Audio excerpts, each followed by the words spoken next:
They want to play one round of Overwatch while I ask them a round of questions. My first guest is J-Man, DPS player from Grimoire. J-Man, thank you so much for joining me, man. This is, honestly, I'm going to say this. You have been one of my favorite players to watch ever since I started covering Faceit. Wow. I'm so happy you are my first person to really do this. Well, thank you for having me. I'm really glad to be here. Yeah, it is really fun to have you here. But, like, I just want to generally talk about Overwatch here a little bit right now. And to get a lay of the land here with how long you've been playing it, when did you get into Overwatch here? Like, was it launch? Was it GOATS era? Was it pandemic era 2020, which I guess is GOATS era? Or was it sometime after that? Well, I actually have been playing. I played Overwatch since launch. I remember I played it on my Xbox. I played the beta actually, and I was like, wow, this game looks like it's gonna be pretty chill. So I remember ever since launch, I've been playing it on console, and then I think it was 2020, like right before COVID. I actually ended up getting my first PC, and that's when I started playing it on PC. Nice. So And then at least for competitive wise, I didn't really play until I started college. Nice.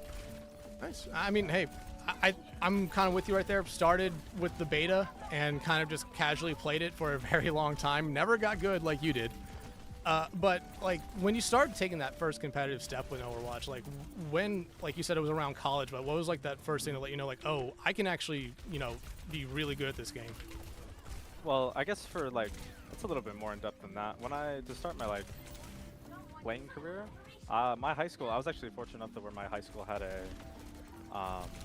esports team, so that was pretty chill. So the league we were in, everyone was pretty bad, so it's not like it was really that competitive, but we were able to win it because we had a few GM players, so it was we were just gonna win by default.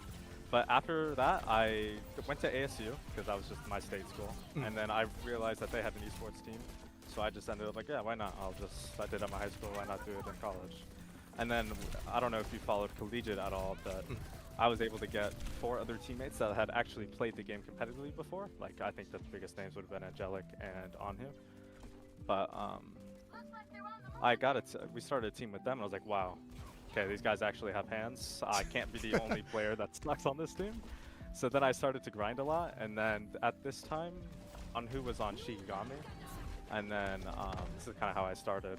Anhu was like, you should start playing in open division and stuff like that so you can get better. So Anhu told Aeroplane to get me on their Shiki Acad team, which is Midori. So that's where I just started playing. And then ever since then, I've just loved it. Just enjoyed it competing. Nice. What's honestly been your favorite, since you started competing, what was your favorite kind of competition or favorite era of this? Right now it's pretty chill because I think this is the best I've ever been. But I gotta say my favorite was honestly near the beginning. There was one tournament, it was our first collegiate tournament, where we had been beating all the low-end teams, and then the first really good team that we ever played was against UTD. It was like a Ram Cast May or Hanzo May era. But the first really good team we played was UTD, and we lost to them. And we're like, man, wait, we can actually, it was close, but man, we actually want to beat them. So it kind of set a fire in all of us. And that was I don't know, that was the time I was grinding the most, learning the most, and it was actually just so fun to scrim and get better at the game. And then we actually, in that same tournament, ended up beating UTD in the playoffs, so it was actually so rewarding. Nice. I think that was probably my favorite time. Also, it was I had just joined this team. I had been becoming good friends with all the ASU guys, so it was just a pretty chill time. Yeah, and collegiate is such a fun experience, and I mean, I was not fortunate enough to be on my own collegiate team. That's why I'm a caster. I mean, I'm quoted in not a magazine, but the newspaper for saying, "Oh God, I suck." Oh no. Yeah. Front page as well. Oh no. But through all those tournaments there, you ran into a ton of incredible talent and incredible players. Like you said, you already played with a couple incredible players on your own team there. Who do you think has necessarily been across collegiate and even now some of the best players that you've potentially played with and against? Played with, I'd say although I make fun of Angelic a lot because he's just he's been playing around for a while. We just call him old man and stuff. I think he's for sure probably one of the best players I've ever played with. He's just like super knowledgeable at the game, always tries, really good teammate, and it's just like super chill all around. And then playing against, I think it was when I was on ASU, when we were making OWCS, like making it out of groups consistently. Like there was a good amount of times we would play against TSM and those teams and just like NTMR back when they were like, it was the first like form of OWCS. So I would say that was definitely the best competition I was ever playing against. And it was really fun. Even if like we were losing, it was really fun playing against them and just learning. Also, we are getting, these guys actually want this quick play game a lot more than like, this is insane. This is not going, this is not going good because I told you, the interview ends when the map ends. Dude, they want it so bad. Yeah, so season 9 of Faceit just started right now. You're on Grimoire, former Amplify, now on Grimoire. What are you guys' expectations for this season coming up? I mean, I feel like for any competition and as a competitor, if you're not going in to win, you're not really like, you're doing yourself a disservice. So obviously we want to win. That's our thing. But personally, I really want to get out of 4th to 6th range, and I want to get top 1, 2, or 3 minimum. I really want to get that. Yeah, and I mean, you guys had a huge upset last year against the #1 overall seed in the first round. Me and Hunter covered that one. That one was a fun one to watch. That was a fun game. But right now with Cat Bastion was the thing that really broke you guys through there. With it slowly fading away and Xion coming in, especially with you being a DPS player, have you been learning Xion? Have you been kind of letting your other DPS players on your team kind of focus in on our newest hero? I actually think Xion is such a good character for me personally, because I feel like the aim feels a lot like cast. So like, and me being, I don't know, a disgusting cast one trick. I feel like I love that hero and I love the M1, it feels so good. So I actually love playing the hero, but we actually, both me and Zach have both been playing him. We're just kind of, I think we're both, our mindset right now is just both get good at it, so that like whatever, if any comp like determines a double flex or it's just hit scan Xion, so that we both are able to play it, so that like we can just be as flexible as possible. Nice. But yeah, I think the character is so fun, so. Yeah, no, like that, I'll agree with you. Xion's fun and like maybe a little strong in some places, but it feels like in other places like balanced, which is a weird thing to say. And I think with just like new season or new balance patch and things like that, over time people will figure out what's better and stuff. So we've just been trying stuff out. Yeah. And let me ask you this. I mean, you guys win a lot. You guys have lost some. What type of player are you after, let's say, a loss or a win? Like, are you the one who's kind of trying to cheer everyone up, or are you kind of sitting there trying to maybe just take it all in or listen to your coach talk? A little bit of both. I think I'm definitely more of like during a win, I'm more hype. Obviously, I feel like everyone will be more hype after a win. After a hype, I'm like going to congratulate all my teammates and making sure we're all doing great, like, you know, bring the vibes up. During a loss, I would say I usually have a pretty good mental, so I usually try to like be like a middleman. Like, obviously I'll try to make it so it's like, alright, like obviously we lost, but like there's things we could do better, we can improve on. Don't be like too down on ourselves, or like try to point out something we didn't do too bad. But yeah, usually in the middle. But like I also will do like, yeah, we fucking lost. Like also sorry, I didn't know if we could cuss or not. No, you're good. You're good. This is all about learning more about you. So if you like, and cussing's fine. I don't care. Okay. I probably accidentally cussed through this already. But yeah, I don't want to like dismiss like the loss. I'm still definitely going to be a little rough about it. I mean, losing always sucks, but if you like dwell on it too long, obviously you're just not going to be able to learn anything from it. You'll just like, every loss you need to learn something from, and if you're just dwelling on it too much, you won't really be able to. Yeah.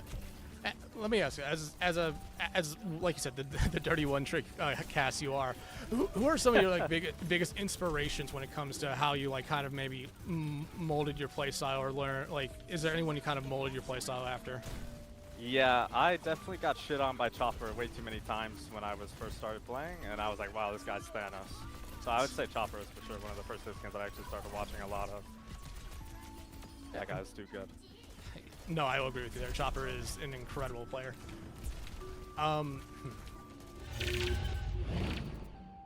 everybody, welcome back to another lovely night here of Faceit Link. It's been a very interesting week so far. A lot of big games have already gone down, but Dex, this is another big game in front of us here today. Nightmare taking on Amplify, two teams that have done extremely well for themselves, throughout the entire season thus far. But Nightmare, they're trying to bounce back from that game from Explosione over on Tuesday, where they suffered their very first loss of the season.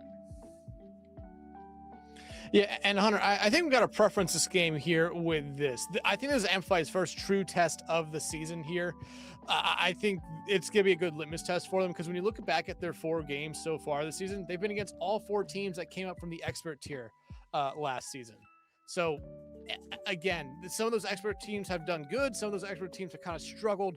But you would expect a team that's been in the Masters here for a little bit to be able to win those games early on. Amplify's been able to do that. Nightmare, on the other hand, well, yeah, we watched their 1 loss of the season. We covered it back on Tuesday. It was a good series, a reverse sweep there for Explosione. But outside of that, Hunter, you look at who Nightmare has played so far this season. I'll just name them right now.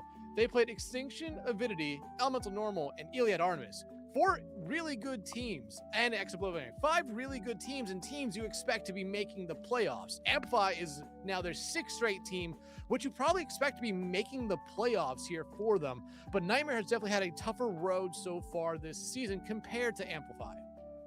Yeah, that is the story. Again, these teams can't really control how easy or hard the schedule is right out the rip. You just got to, just take what you got at that point. And Amplify is definitely doing well for themselves in this scenario, but we'll have to see how they end up doing, as Texas is moving extremely quickly now on this one. We know that it's going to be Antarctic Peninsula as our first map, and it looks like Nightmare opt to get rid of the Lucio.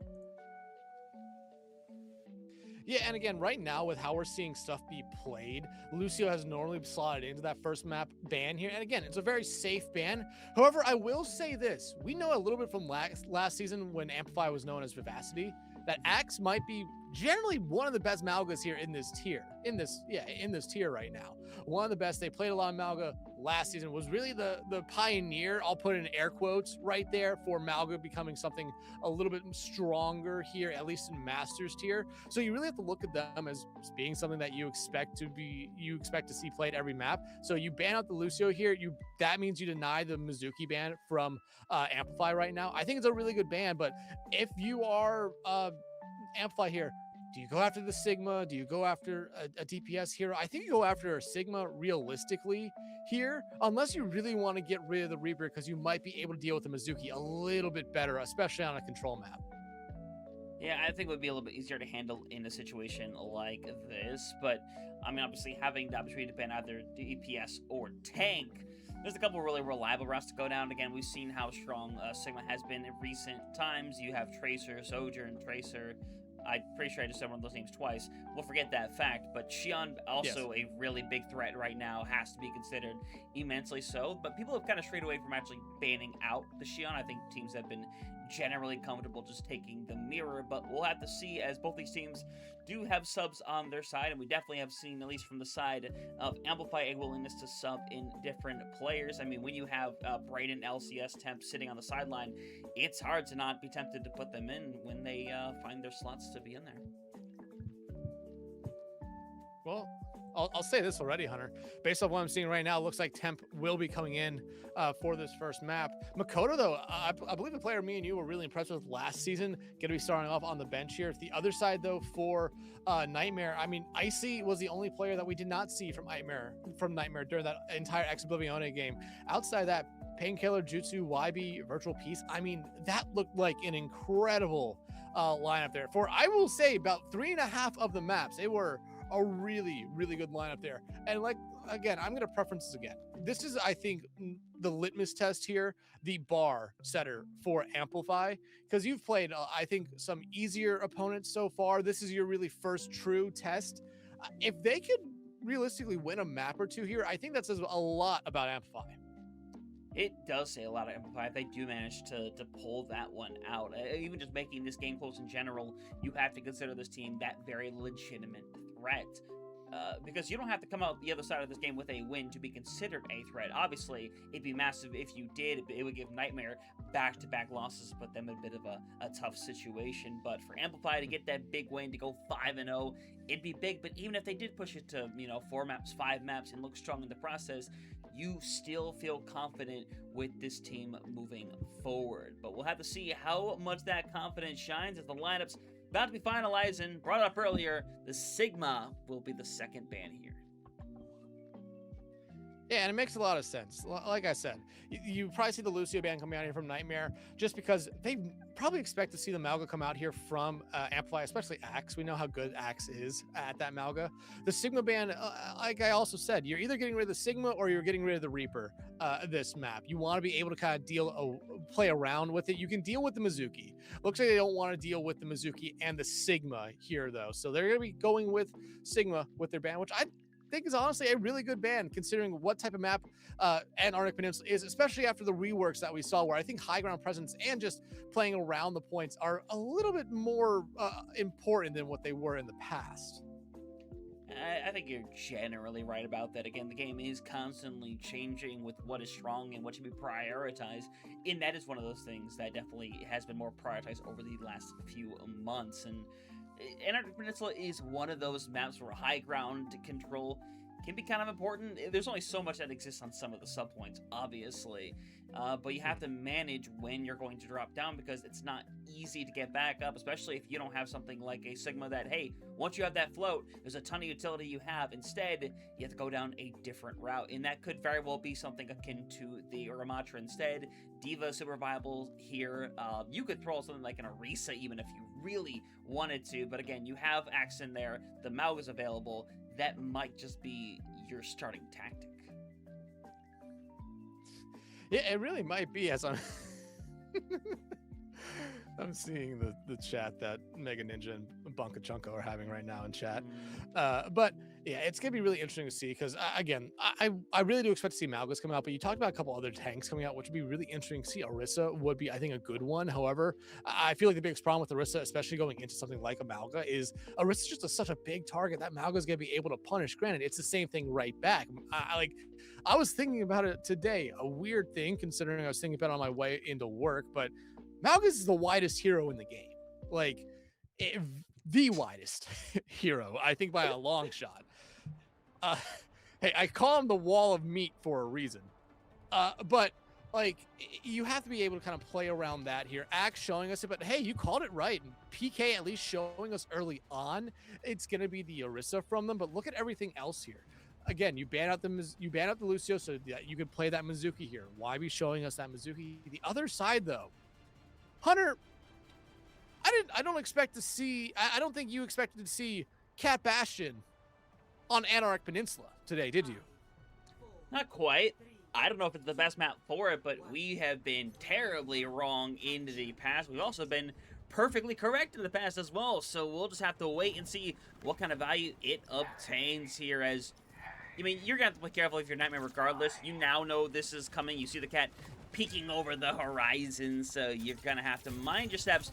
Make sure not to put yourself in any situation where you can be caught out easily. The point is gonna unlock in just a few seconds here, Dex, and you gotta manage your space to be able to get in, and you can see Jutsu kind of just hoping to maybe be able to take an off angle here.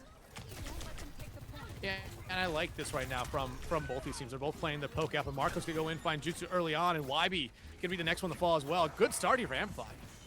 Yep, it's fantastic right here, and Nightmare should eventually fall lower. Painkiller is still kind of just hanging around in here, but is running out of resources, will eventually fall on over. It's gonna be a pretty clean fight to get things started for Amplify, as everyone in here honestly feels a bit untouchable. Yeah, and look, Nightmare immediately says, okay, we cannot play into this. Essentially, everyone but Virtual made a swap there. You have the Cat Bastion now coming out, PK going over the Diva, and Peace on the Reaper. I mean, again, why we didn't see the Reaper from the start from them is a little bit of a surprise, considering you have to know Axe is going to be playing that Malga whenever they have the opportunity. But now, Nightmare on this Cat Bastion, they're going to have to be, our Amplify's got to play very, very safe, especially Temp and Bunka Chunko. Definitely so, but Jutsu has fallen over. Maybe on the run, doesn't get away though, so this is going to be another big fight as PK over on the Diva is going to be forced to get out of their Virtual, almost burnt away, is going to have to Kitsune Rush before Fern, so that's at least something to work with. And right now, I mean, one thing we didn't talk about was the fact that you know, we probably expected Nightmare to bounce back here again in this series against Amplify, but you would expect they would come out with a little bit of anger. Like, you get reverse swept, you're not gonna necessarily just come into the next game saying, hey, yeah, we're gonna do what we always do here. No, you would want to play a little bit angry here, and so far I think Amplify's done a really good job at just putting Nightmare in spots where they just aren't ready for anything. But that time Bunko Chunko throws Temp a little bit too far forward. Yeah, it is a bit much to deal with, and now 70%. The question is, what are you willing to invest? And the answer is clear. Double Consuming Rush going to be thrown out here. Cardiac Overdrive still available for Axu's going to pull in Peace, and while you do manage to get the flip, you manage to get rid of the cage fight, you need to get rid of Axu's, barely hanging on by a thread. But Dex, they'll stay up. Now ult advantage in Amplify's hand once more. But the Consuming Rush coming out there from Fern, I think, was a little bit of a misplay, considering it looked like everyone from Amplify was looking to disengage. But Nightmare disengages as well. Again, you know that you're down in the ultimate economy right now, but it's even across the board here as Jutsu going right after Temp. And Temp gonna be lucky to survive here, honestly. And Bunko Chunko does such a good job body blocking. They trade out a bunch of that damage, and now Jutsu, he's gonna get ran down instead. Virtual in a rough area. The support's trying to hang around as we go for the hero play if you're Peace. You managed to get 2 right there. The D-Mech, though, goes through, and unfortunately, it's just Peace maybe hanging around over on the point, trying to sustain the Dex. They're just not going to be able to pull it out here. That is the final touch coming through, as it's going to be a quick start here for Amplify. And I mean, give it up to Amplify here. I mean, we came into this map. I know I'll throw myself under the bus here. I basically said, hey, them winning a map or 2 would be really big. This was a bar setter for them for the season, considering their first 4 opponents were the 4 expert teams that came up this season. But I mean, Hunter, that was an incredible round from them right there. And I really think they caught Nightmare off guard on that first fight. I don't think they expect to see the Cap Bastion. We didn't expect to see the Cap Bastion. I don't think Nightmare expects to see the Cap Bastion on this map, but it definitely looks like Bunko Chunko is at least wanting to tease us with the cat again. Temp, though, just on the stim for the TP out, and then probably going right back over to that Bastion, which is going to be very, very interesting, especially when you look over the other side. Jutsu off that Bastion, now over to the Cassidy. Can still see a Fly Noon coming out. Peace also making the swap over to the Xion here as well, but both teams actually going. So, again, we saw this, I think we saw this Tuesday where we're seeing the cat on their own without the Bastion. I don't hate it, but you need to play really well with it. You definitely do. And it's going to be difficult to play into as you see the aggression out the gate. Bunko Chunko down early on. Everybody is forced away. You take a really good trade out in this scenario as well. But still, you have to find ways to finish this because Temp has been on the run. You're trying to get cooldowns out of the supports if possible. You get a nice almost stop over on a Piece who's given a perfectly timed cleanse to stay around in there. Axe gonna try to get out alive. Does so successfully. Amplify start with a point, but PK in there is gonna remain a consistent threat. Marco's going to be able to barely get out with their life here, but I mean, like you said right there, Amplify has the point. That's the biggest thing for them in this fight. Axe might fall here, but still, you're going to stall this one out as long as you can, but Temp finds Jutsu. Damn, PK, again, still getting low. Will eventually fall on over and can kind of be just lightly staggered here. Well, maybe not lightly staggered, I would say heavily. Yeah, heavily staggered right now. PK just looking for the edge. Temp not going to allow it right there. Good move by them. They're only going to live maybe 1 or 2 extra seconds. You get that kill, you give yourself a little bit more ult charge, and now look at the ultimates going online here. Virtual does have Kitsune Rush online here, ready to go, and PK has bombs. So, I mean, this is a fight for Nightmare. Just try to get going and stabilize yourself here a little bit, because it seems like they're kind of, I'm not necessarily saying panicking, but they're putting themselves in bad positions over and over and over again, and Amplify has been able to punish them really good so far. Very much so, but it's heavy. All fights coming your way. Fern and Virtual are going to go for this. It's a nice steal over on Axe, who's going to get pulled away momentarily as they're going to be pulled into the cage fight. Axe stomped down into this. Should be an eventual fight when coming online here for Nightmare. As Temp finds something with the spree. Unfortunately, Diddly Squat coming through. The flip eventually going to come through at 70%, and that ends up being a grand total of 7 ultimates used that fight. And honestly, I mean, I want to give Axe a lot of credit. They used the cage, kept themselves alive to the bomb. Unfortunate where they ended up landing once they got dropped off of that catnap there, because it was right into PK as they were remeching. They would have been able to live that fight there. I believe Bunko Chunko and Fern would have been able to support them back up there, but now you only have this Death Blossom ready to go here, and you kind of have to be waiting here for PK to move away with the spree now coming out here from Peace, and Deadeye is ready for Jutsu. Yeah, it sure is. Mark goes down early, though, so you lose out on the one ultimate that you had sitting by. I don't know if you can commit to this fight without it, though, quite honestly. Yeah, you see them just straight up kind of backing out a little bit, playing a lot safer.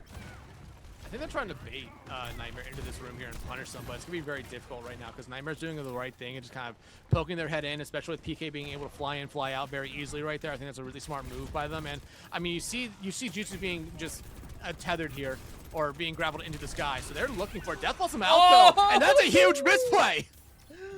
Jutsu literally gets carried into their own death, and all PK can do is just go down on the point. That is... Man, that's just unfortunate at the end of the day, but it's a great play for Marcos, who comes back into this fight, and now it is final fight online here, and all you've got now is a catnap. I call it a misplay there for Nightmare, but like they did the right thing. They were going after Marcos, who's on their own. You punish that right there. It's just Amplify sitting in the same kind of formation they were the point before. Dead, I know, out from Jutsu as they're being carried towards the point. Yeah, not gonna find any targets by the looks of it, but Temp, big pick over onto Peace right there, and now Bunko Choco's hanging around, still has a catnap ready to go, is waiting for it. Sees a ghost in the back line. Apparently, he doesn't get anything out of that as Axe being hit from a lot of different sides. Back into a 3v3. Temp trying to get the Satsuriku spree online as Axe needs to find a target quickly, but no one's available next. This is going to head to another fight where we'll see the resets coming through. It's going to come out of one more, but honestly, some of the strongest ultimates are about to be available for Amplify. Yeah, Bomb and Catnap though, right, for Nightmare, and just not that far away from their Deadeye. Granted, last time they used it, didn't really find much here, but you talk about the ultimates coming in line for Amplify here. They have Cage, they have Spree, they're going to have Kitsune Rush here, which could be a big difference maker in this fight, as Virtual used it in the previous fight. So if you're Amplify, I think you really need to win this fight here. You don't want this map to go to a third point, because I think Nightmare's starting to find their footing without being able to shut you down here. Kitsune Rush out early, and Nightmare, I think they might give the point over for free. Yeah, no reason not to. Now you're in a 2v2. You don't have to deal with the Kitsune Rush anymore. Accident super deep is going to pull in a really good target within a Jutsu, but now you need to find the rest of them, and hey, Dex are doing a really good job at that. Bomb going to be thrown forward. No targets to be found, and it's the solo heals as Temp's going to go in, try to find them, and is going to find two people in the back line. Peace does eventually take care of business, but Dex, it's going to be too little, too late. Amplify, you see everyone trying to get back in time, but no, it'll be them taking the first map here. And to be fair, looking dang good in the process. Looking really dang good, and thank you, Tizzy, for the raid. I mean, I think this is a big surprise to me, especially with how we saw Nightmare play on Tuesday. On Tuesday. I really expected this to be something where Nightmare was just going to be able to bounce back, but Amplify, again, this team really impressed us last season, and they are continuing to impress us here now. And I think they need to be able to carry this momentum. Hunter, like I said, Axe is, I think, essentially the heartbeat of this entire team. I've said they are maybe one of, if not the best Malgas here in this region right now, or in this tier. I won't say region overall, but they have really, I'm not gonna say revolutionized, but they were the first person to get the Malga going here in Faceit League last season, and it really was a big reason why Vivacity was able to get into the playoffs, because they found that meta a little bit early on, then everyone else kind of adapted to it. But Nightmare now, they need to be able to adapt to it a little bit better here. And I mean, did you see what the map and bans were? Because I would not be surprised if if you're Nightmare, it's going fast.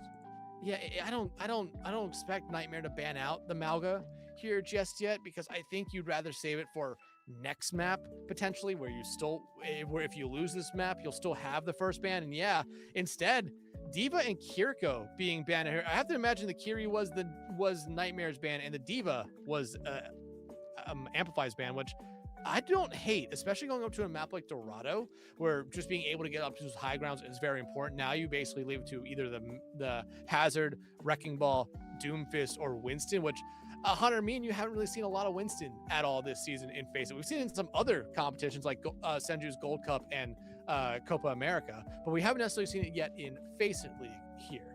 I think it's a great ban. Kiriko though, again, they're trying to get to the support line, and I think a lot of the times you saw Suzu be very impactful for both teams, but just because the Suzu really was able to keep Axe alive more times than not, I think it's a really good ban here from Nightmare.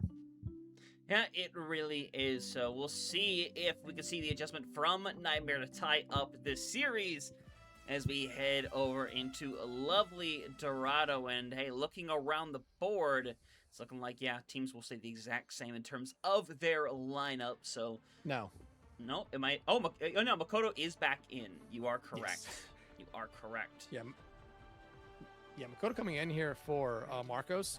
It definitely kind of tells you they want to play a little bit differently here. Marcos was doing a really good job on that Reaper. And look, you immediately see Axe go over to the Zarya and Makoto on the Vendetta, which is a little bit of a surprise, in my opinion. If you're going to play the Zarya, you can still play the Reaper, but they really want to try to get this going. I mean, look at Nightmare as well, showing us Vendetta. I mean, we know that Vendetta's gone back into a little bit of a better spot when it comes to meta-wise, at least being picked here. But still, I don't think we necessarily expected to see a mirror at any point tonight. But am I seeing Junko picking up Makoto at the moment?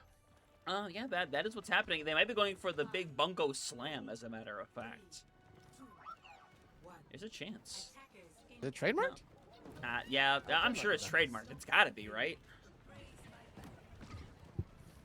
You never know. Copyright law and everything. It sucks. But, hey, either way, I mean, they're already... Axe is already in a bad spot, by the way.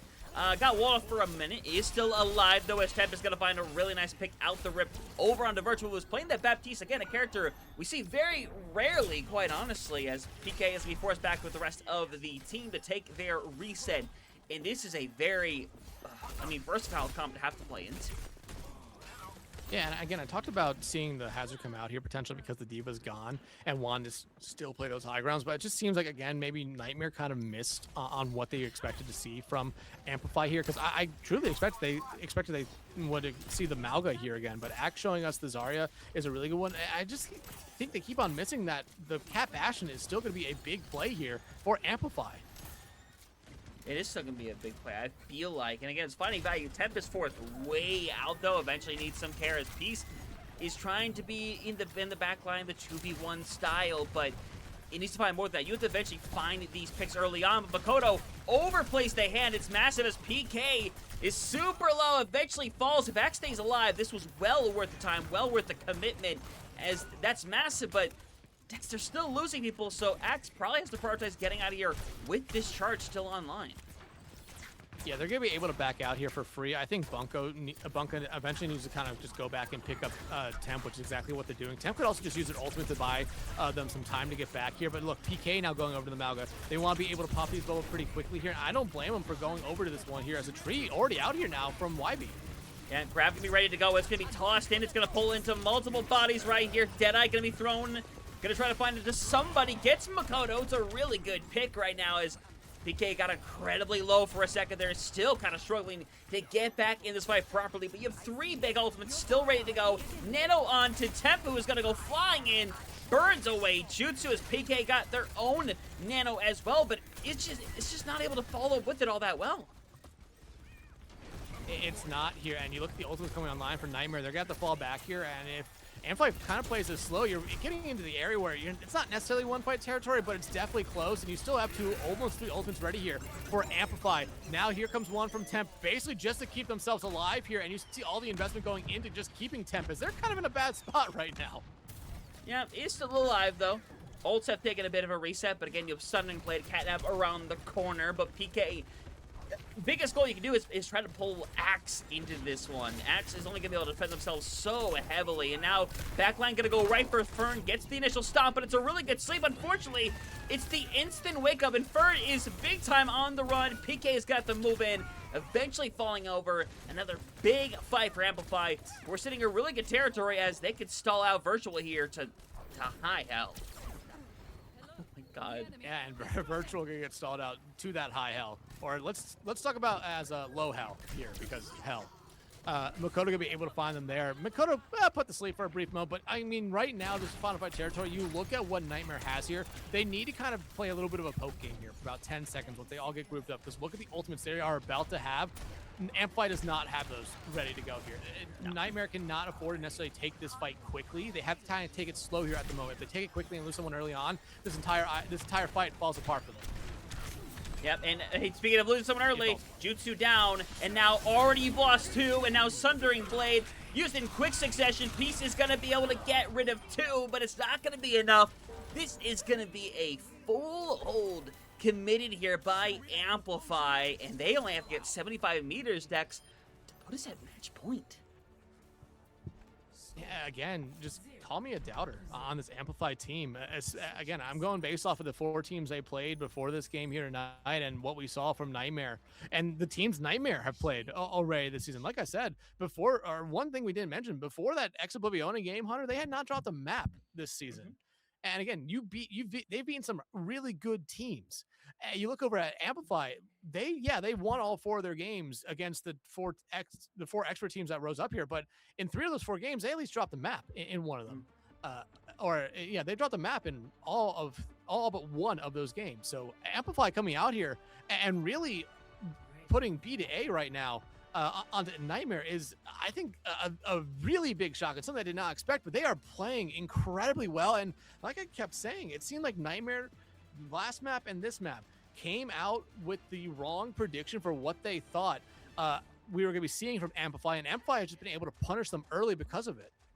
Yeah, I mean, it's worth talking about, down the line. Like, the upgrades this team has made. It was already a really strong team last season, but the fact you add players like Bungo Chunko, like Temp, like LCS onto the squad, you have made it so much stronger on top of that with a lot of versatility to work with.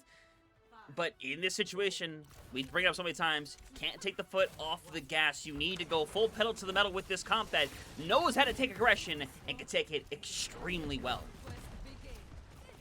PK coming back out on the Malga, though, I think is an interesting play here for them, because I think we saw it get punished multiple times last time. However, I don't necessarily know if I like Malga as a defensive tank here. I like him as an aggressive offensive tank. Defensive, though, it feels like if they overextend themselves, they just put the rest of their team at a disadvantage.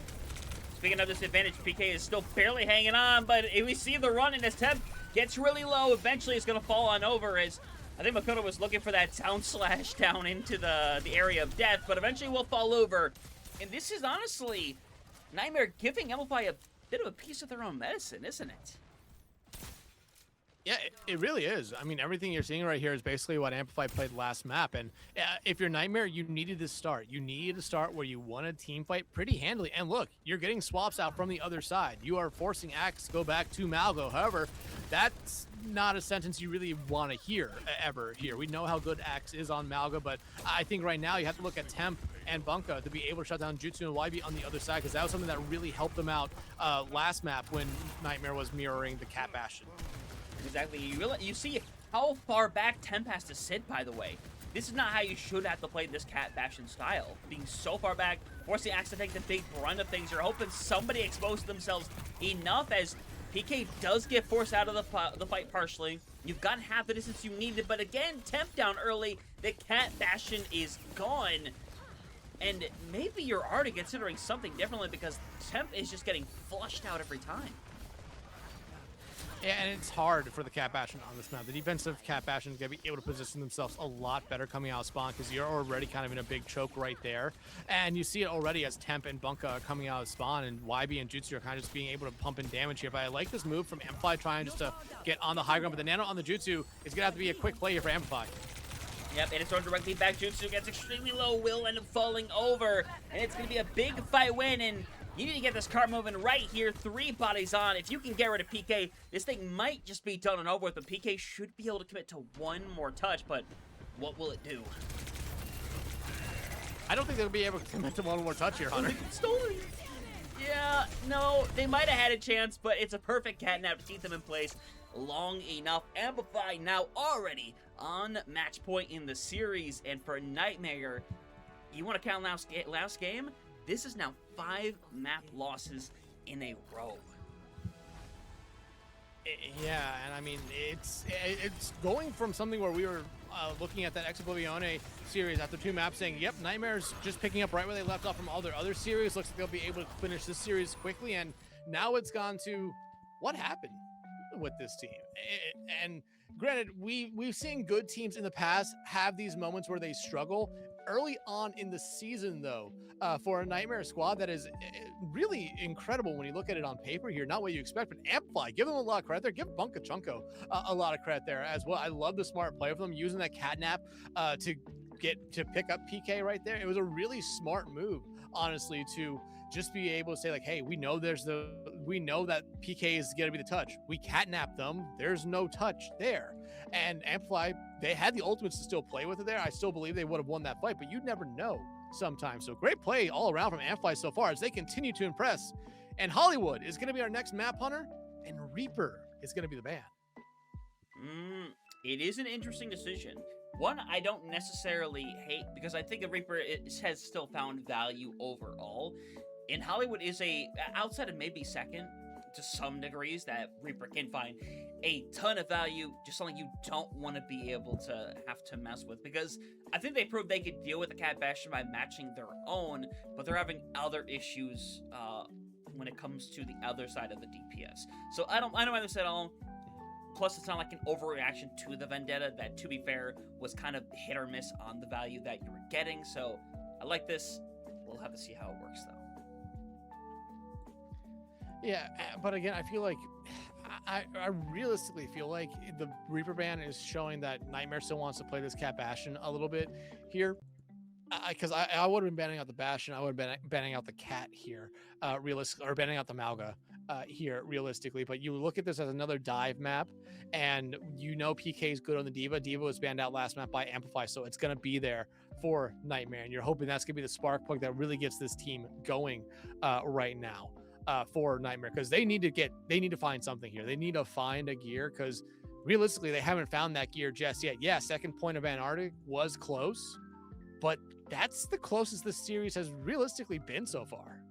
Yeah, and unfortunately Overwatch is not a game that cares about closeness. So either win the map or you don't. It is that simple. You could be 1 meter away, you could be 100 meters away. The result will be the same. But it's a situation where Nightmare, they got to capitalize on some of the good fights that they've had. The success that they've had as a team so far throughout this season. They have beaten some of the tougher teams already and are now reaching a really unfortunate stump where, again, they were the team to get reverse swept on yesterday. Dex, maybe this is immediate vengeance and retribution that they're looking to get here. Obviously, you don't want to be down 0-2, but we'll see what they'll do, as we're going to see if there's any adjustments over on the side of Amplify, who changed the roster map too, and by the looks of it right now, no changes quite yet. Well, you have to remember, Marco's played that Reaper map 1 really good on it, and then bringing Makoto map 2 to play that Vendetta, who looked really good on it. The Reaper banned out here probably means Marco's going to probably be sitting out this map here as well, especially with Mizuki being the second ban hunter. I mean, you just look at these bans that lined up here. It's basically Amplify saying, yeah, we're going to run it down on Malga. You have nothing that can stop us now. Like, other than an Ana sleeping you, there's nothing that can stop the Malga from just kind of being able to run around. I think with the Reaper ban coming out here, I think Amplify did the right thing and just saying, hey, we'll get rid of Mizuki. We haven't played Mizuki all series long anyway. Yeah, I mean, why not? Again, something that can really shut you down, especially you saw the big counter for D.Va for the longest time was the Mizuki. Like, that D.Va would go in, get chained down, and there's nothing you can do to protect yourself. And to be fair, that's been that way for a lot of the tanks as well, and it's a good tool, I think, to stop Malga some of the time as well, to kind of depending on the situation.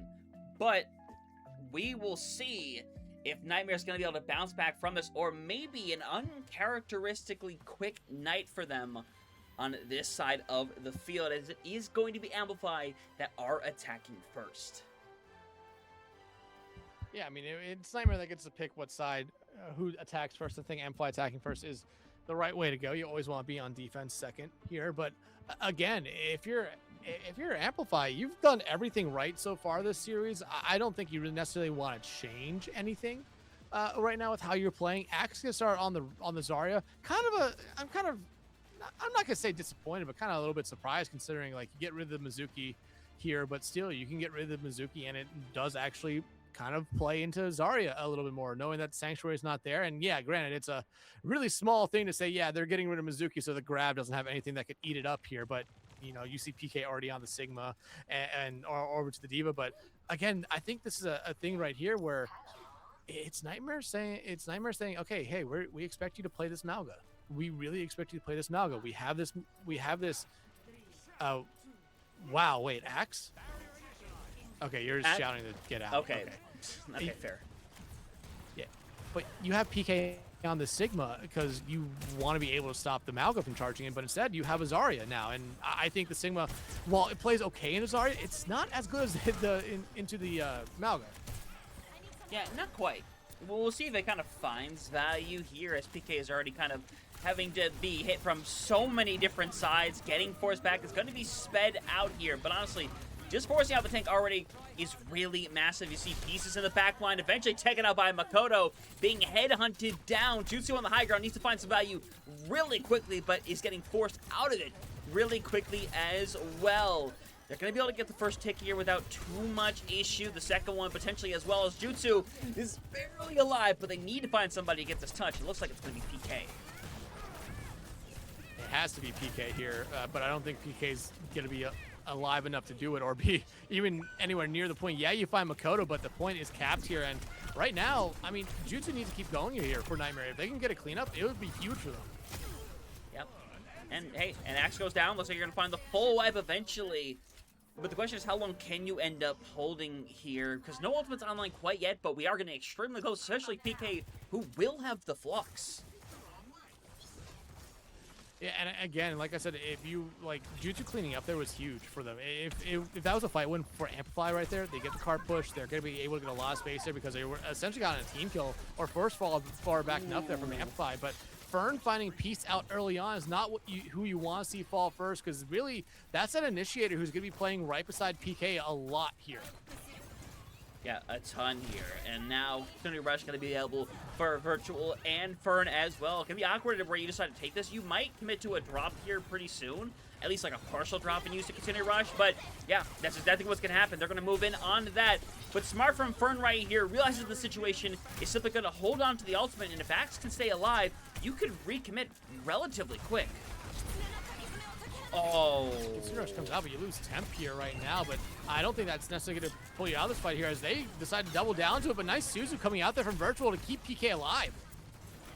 Yeah, that's, I think, maybe a bit of a misplay, unfortunately. I thought it was just going to get held and they were going to wait for the full regroup, because then you would have to double commit if you are Nightmare at that point. But now, things starting to even back up. You have a really deadly combo around the corner that no one's going to be able to save you from. It would require an amazingly timed cleanse here from Virtual.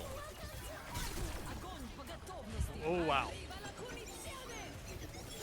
Yep, and oh my god, somehow PK lives through that. A little crazy, I will say, who's going to go for the Flux right now. Pitches onto nobody, though, as Jutsu has found one, but he's been a bit more than that to make this a successful fight, as big one over on to Makoto, but that's going to be all you get and more, as they're going to get this cart pushing once more, but the ult economy for Amplify is pretty much dead right now. Yeah, it's dead and gone right now. You're not that far away from a catnap, and Fern should be able to build up quickly to another Kitsune Rush here, but you have Spree on the other side. But after that, for Nightmare, I mean, they're not in the best spot either, as everyone from Amplify gets off the card here for a brief moment. I mean, you're really hoping Peace wins this fight with this Spree, because it would put Nightmare in such a better spot. Yeah, so much so. And now moving in, Peace is just going to get ran down. Just doesn't have the ability right then and there. And now it's a really good setup here for Amplified. PK is getting pressured once more, trying to hang on. Eventually, he's going to try to get back out there. But again, they can't even push out there to get the touch once more. So 4 minutes on the clock for Amplify moving forward. And the rotation of these ults is going to be coming up very quickly. Yeah. Catnap, though, out there from Bunka, not going to land on anyone, and Bunka now barely gets out with their own life. Yeah. I mean, the Catnap just is hard to find any real value with it at any point, so I don't blame them trying to just find that early pick, give yourself a better fight coming up here. But now you have Kitsune Rush that Fern is not quite ready for, and they don't have a way of getting out of here quickly, so instead, Makoto just says, nah, we can win this fight, it's doable, we're going to pull this one out. You get rid of Jutsu, as you're going to see Peace not get a whole lot with the Spree either. This is two ultimates that have now not found a whole lot of value. Inferno's now letting loose, forcing everybody back further and further as Peace is going to try to get out of here as the rest of Nightmare has to hide away.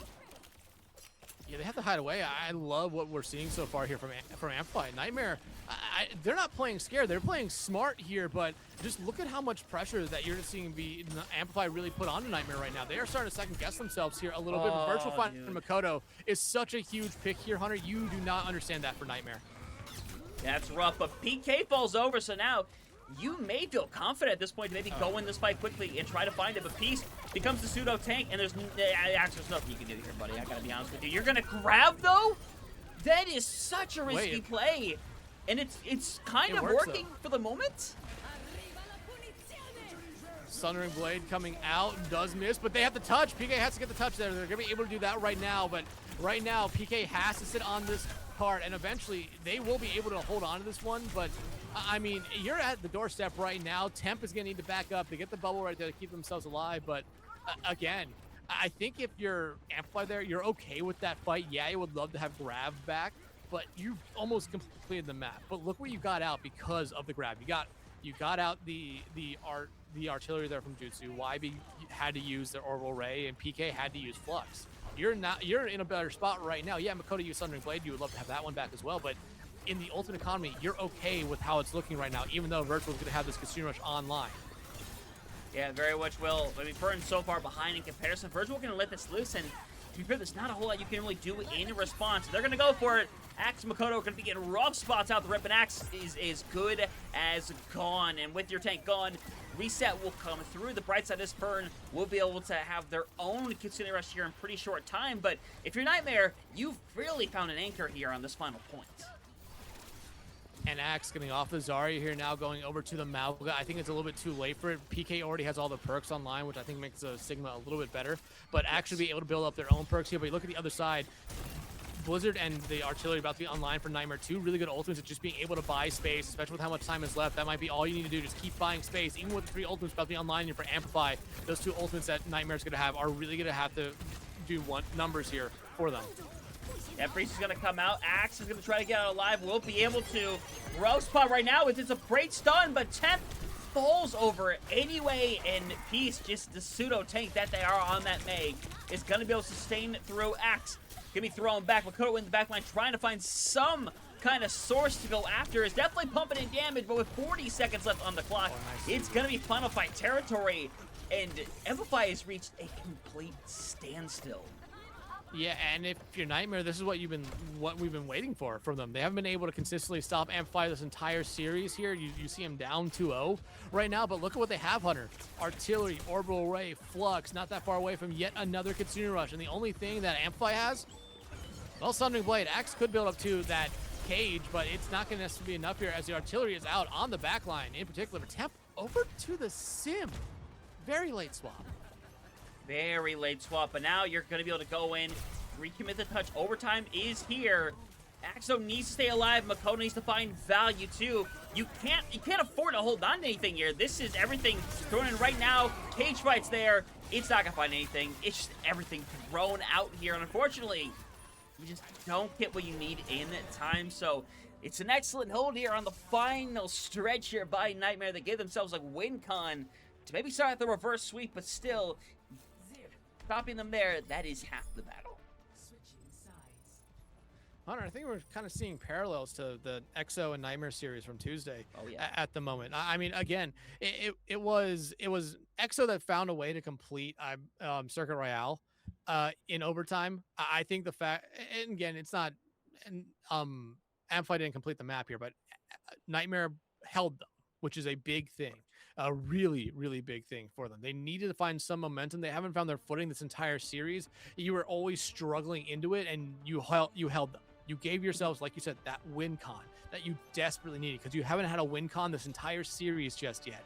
But right now, what's it going to look like on the offensive side here for Nightmare? That's going to be the big thing. That is going to be the biggest thing for them right now, because if Temp and Bunka are going to be able to kind of fly around and shut down Jutsu and YB on their own Cap Bastion, it's going to be a struggle fest for Nightmare here. And I mean, remember that entire first point really opened up because Bunka and Temp were just kind of flying around the entirety of the point, just harassing any member of Nightmare they saw. Exactly. And now with the way things are set up here, again, you have good speed to work with. You can wall off Axe very easily.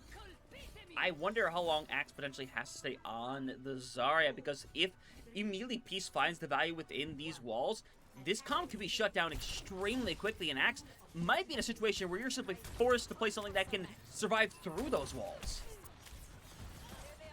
Yeah, the Malga is there.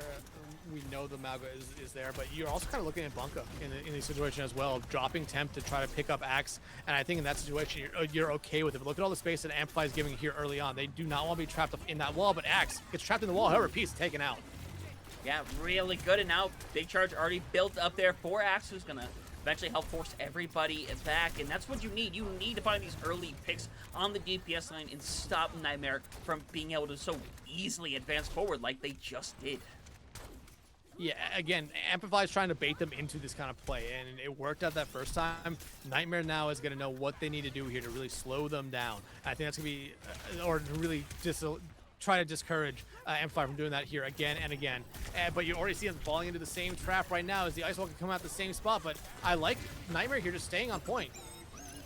And now you're looking to find a really good target. It's a lot of people in there, but nobody falling quite yet. PK gets extremely low, but Kitsune Rush should be able to wind this thing down as Kitsune Rush level for Fern. Axe needs to be able to stay alive, and also, more importantly, needs to be able to recommit. Touches over onto point. Axe so close to falling over.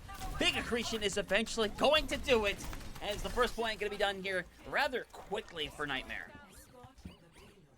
Yeah, and you needed it. You really needed it. Like I said, they found their footing, they found their momentum, and they found their spot in this series here. Honestly, if Axe had built with that grab and used it, Hunter, I believe they might have made the swap here. But since they're so close to the grab, they're going to hold on to it. But look over at Nightmare. Flux, Blizzard, nice accretion there early on by PK. Orbital and Artillery online for them. You only have two ultimates right now for Amplify, and you're looking to find a fight here that really stabilizes yourself here and forces Nightmare to go back to spawn and reset. It's going to be difficult, especially as Nightmare already has that position on the high ground. Well, see right now, grab does get used here to pull in a lot of bodies, but again, Axe throwing in these grabs, they're big, but there's no follow-up available. Now you're in another really rough position where you don't follow up, you don't have a lot of ultimates, and now it feels like you're kind of just scrambling to figure out what you do next. But I don't hate what we're seeing here from Amplify. You have really forced the entirety of Nightmare on the high ground. Flux coming out here early on here from PK, going to be able to find Axe. Now Sundering Blade out from Makoto. Yeah, unfortunately, just nobody to cut, and now you're eventually going to fall in this room. I mean, Makoto's going to dish out a ton of damage in the meantime, but just, again, it's too much damage. And they feel too all over the place right now. That's where I feel like we're at.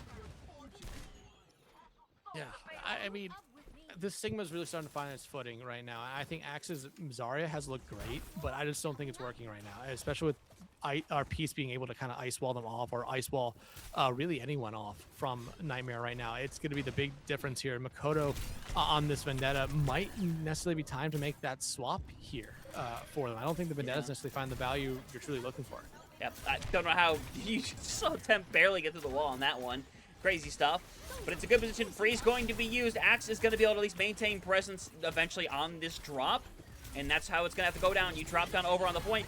Kitsune Rush, again, perfect timing. Axe, Bunko, Chunko are just going to be done here. It's another quick one. And it's looking like a fast track for Nightmare, who, much like we saw Exo do the other day, woke up. I think this is the worst thing that could happen here for Amplify, is to give Nightmare a chance, hope in this series, because we talked about coming this map, 5 straight map losses for Nightmare. Granted, they don't want to make it 6, but they are looking like they're definitely not going to make it 6 at the moment. However, swaps coming out now from Amplify. Maybe one fight too late here, as Axe now goes over to the Ramatra. A little bit more sustainability for them, especially, and Bunko getting off of the Cat here for the first time all series, going over to the Lucio instead. Yep. And Axe try to find some value. At the very least, I think just trying to sustain longer, but it's not going to help. It's not going to help in the slightest. Everyone else is going to fall on over. And I mean, Dex, I feel like as they're going to wipe everybody else away, Pocochoco's going to, unfortunately fall on the point. I think I have to call it as I see it. This is Nightmare that Vulcan up there running away with this map right now and have the ultimates to do it right here and now. Yeah, they do.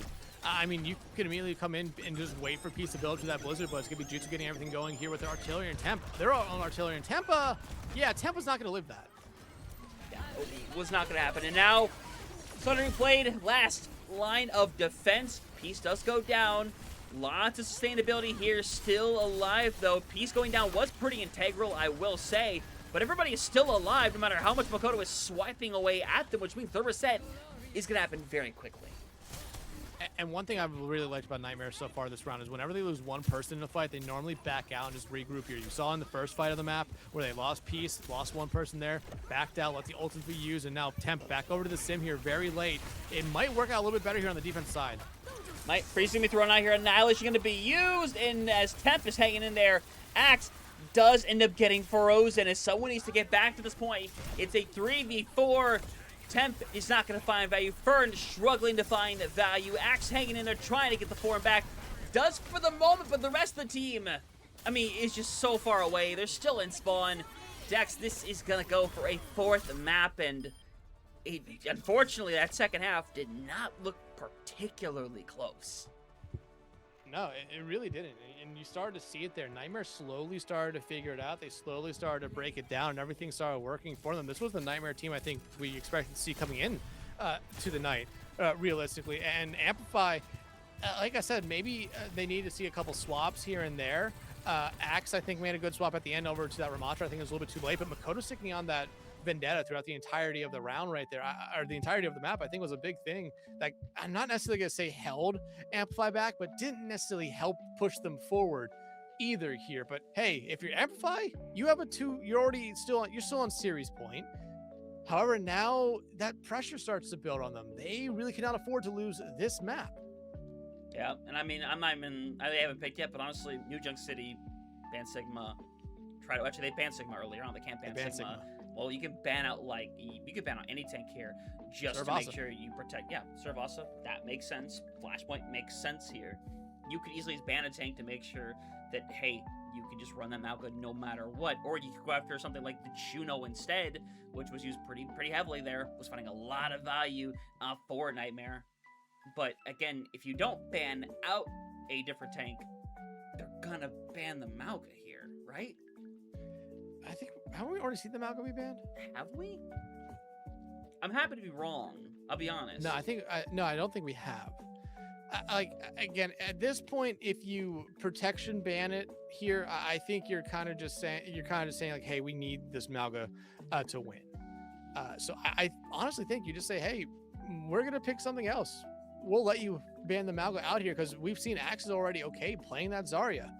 And so I think right now you potentially, realistically, I might just say get rid of something like the Xion, maybe even something like the Mei, especially on a map like Surabasa. Mei does find a lot of value here, and getting rid of the Mei basically just puts, I think, Nightmare back to a spot where they'll be a lot more comfortable knowing that they won't be ice walled off. They can still play that Cat Bastion. However, Nightmare could ban out either the Cat or the Bastion here. Yeah, I mean, to be fair, they would have to ban out the Cat at that point, which, to be fair, you don't really care which one it is. Getting rid of one takes care of the other, and plus having the Cat gone also takes away Cassidy shenanigans that appear once in a while. But Amplify, they're taking their time with this vote. It's an extremely important one. They are trying to stop the momentum of Nightmare dead in its tracks. And again, I think there's a couple of amazing picks that can put you in that position to set up on Surabasa for that. And it looks like it is going to be the partial protection on the Malga. The Ramatra is going to be taken away. I don't like it. I understand why they want to keep the Malga here. They really think the Malga is going to be able to help them win this map, or hell, it might even just be a Zarya that they go with here. Axe seems pretty comfortable on both, but again, I think you're just going to see exactly the same thing that we saw from Nightmare there, that entire attacking round on Hollywood. You're just going to see the Mei basically kind of control where everyone's going to be, and I think it's going to be something very difficult right now. And if you're Nightmare, I mean, what's your ban here? Honestly, I'm trying to think, because potentially Xion, I think, might be one of the only ones. Maybe you just ban out the Vendetta here. However, if you're Amplify, I think this is where you bring Marcos back in right now to play the Reaper, considering it's back on the table. Yeah, it's a really good possibility, and it's probably bringing out Makoto to be able to do it as well. More than likely, it depends on the second ban, honestly, because if we do see that, hey, if it is like the cat ban, like we think it might be, Temp wouldn't usually play the Bastion, but just because Temp can't play the Bastion doesn't mean Temp wouldn't be in. Let's be real, Temp is not, you know, a starting member because they can play Bastion. I think we've learned that very well this year thus far. But we'll have to see, because having that Reaper is a certain comfortability where if you're going to continue to play a fast composition, it can work out, because Axe shown, hey, not just the Malga guy can play Zarya very competently as well, and that pairs up very well with the Reaper as well. So we'll simply have to wait and see what the scenario is going to be, as that Reaper already has been banned out to begin with. So again, I'm slightly drawing the blank on what the ban could be. I don't have one that is like the standout in my mind. I mean, you could go support line and get rid of something like the Brig, especially on a map like Surabasa. I feel like we're seeing a lot of teams kind of gravitate back towards the Brig here, and it does look like it's going to be the Xion, actually. So I think this was necessarily a ban where, yeah, we saw Xion be played a little bit earlier on this series by Amplify, but they haven't necessarily gone back to it. We do see Marcos coming back in, so we do expect to see that Reaper here for Amplify. I think this is the right move all around. However, I think the Xion, again, what they've banned out so far this series, I think you're basically saying, hey, we've kind of banned everything out that we wanted to ban out. The only thing left is, well, Malga. We can't ban out the Malga.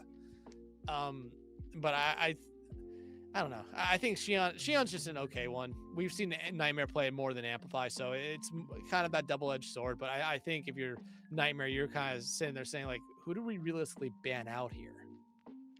Yeah, honestly, I don't blame them for coming to this conclusion. I don't think there was a strong pick either way, and it's inconsequential. And if there is something here where, hey, this is a close map, we go to map 5, we see something that became a threat, you save that opportunity to ban that out for the 5th map. But that's what's on their mind. They want to get there, but they still need to win here on Surabasa to bring us to that position. As again, we're going to have to wait and see how many adjustments kind of go down here, because there's a real possibility that Amplify stick to their guns and try to make this map continue to work, and I would be surprised elsewise, as, yeah, this is probably about exactly what we were thinking would come out.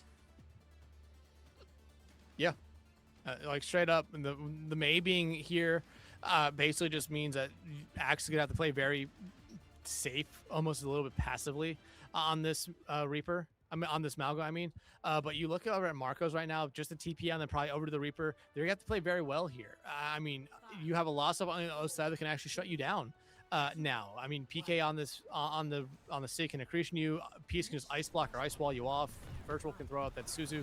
So there's definitely counters right now. There's definitely stuff that Amplify have to be ready for. Cat Bastion, though, seems to be the name of the game for them at the moment, paired up with Axe. I mean, Hunter, that's a lot of damage being thrown at you in a very quick succession with both those two turrets, basically, or all three turrets basically firing on all cylinders. Basically, and they're going to move in and try to find somebody early on. They kind of need to with this rotation, but next, they haven't got anything quite yet. Point is going to open up, so you should be able to lay waste and at least get the first flip your way, but it doesn't qualify that you're going to find too much success, as they're immediately going to pull around the corner, and position going to be taken by Nightmare. And it's not a comfortable one for Amplify to have to be in right here. They need to find some kind of threat to build onto right now, as Virtual falls over. PK is running out of resources, and honestly, that fight is played perfectly by Amplify. I'm just watching Peace get Yeah. immediately. I just saw Axe wave the Peace right there, and Peace not that far away from a Blizzard. I mean, they're gonna have that ready to go here very quickly. Jutsu though making the swap over to the Bastion, and I'm looking at YB or Virtual to make the swap over to the Cat at some point here. But looks like they're gonna stick with the Kiri Lucio here, at least for the first point. But again, you need to find that pressure here early on if you're Nightmare. I mean, who's it gonna be from? That's the biggest question right now, because you really cannot have PK running straight into Axe. You 100% cannot. But if you can find this right now, Priest is going to be ready to go. It's thrown down, and you're going to be able to get Axe immediately, which means this point is essentially yours. Catnap is going to come through to steal Jutsu away.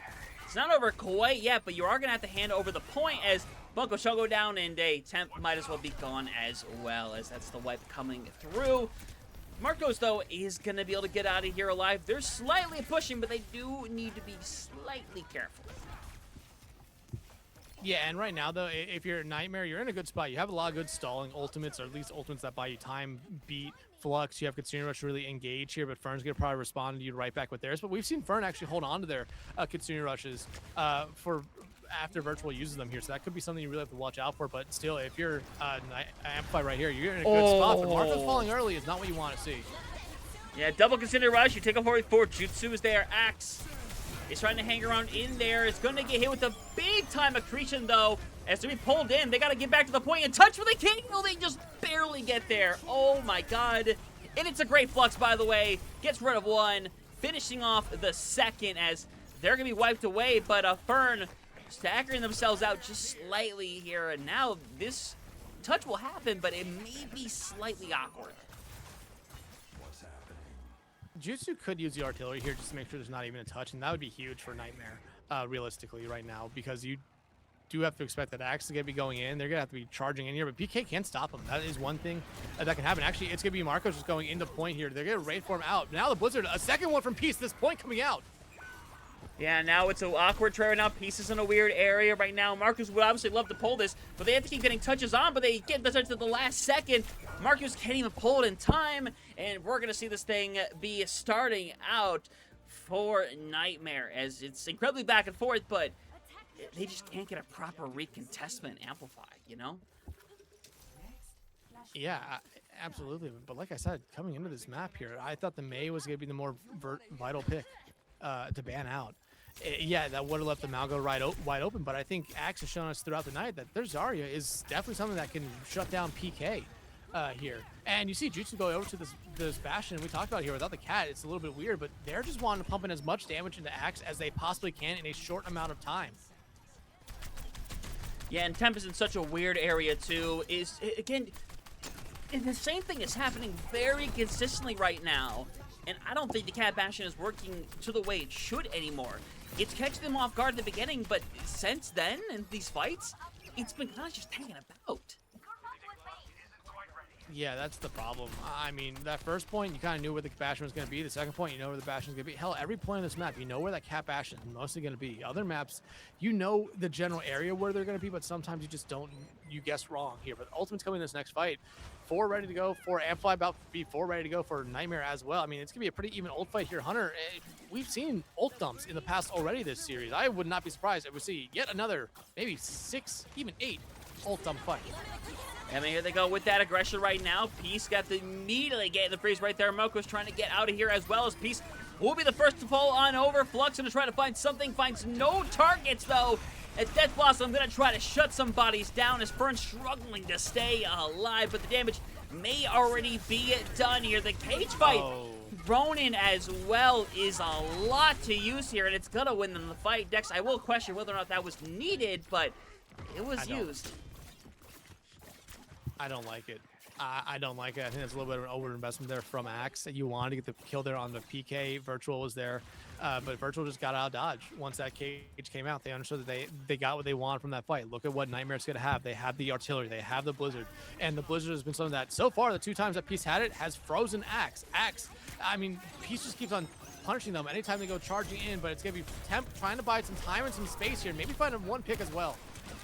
Yeah, and Axe might just be done already in this situation. You could just run on freeze right now as you're going to see Axe hanging about. Is literally down to 100 health, has nothing left. Freeze is going to separate. Temp gets a really good pick as Axe is not going to stay alive long enough. And now it's a rough scenario because Marcos kind of becomes your temporary tank right now, but it's hard for the Reaper to become the tank so easily. I say that, but Jutsu goes down. Flip close to coming through as everyone else struggling to stay over on the point, eventually lifted back up as you try to find Wavy, who gets extremely low, eventually falls on over, and Painkiller becomes more and more alone by the second. That's going to tie this one up. Peace, the last one to fall over, and big on that win for them too, as they build up to a lot of these ultimates as a result. Back and forth though, again, I'm surprised how that point went there. I mean, you say Marcos was being that faux tank, Bunga Chunko in the sky kept on getting those touches above the heads of Nightmare there. It was a big reason why they never gave up the point. And yeah, another about maybe potential 8-fight ultimate coming out, ultimate fight coming out here, Hunter.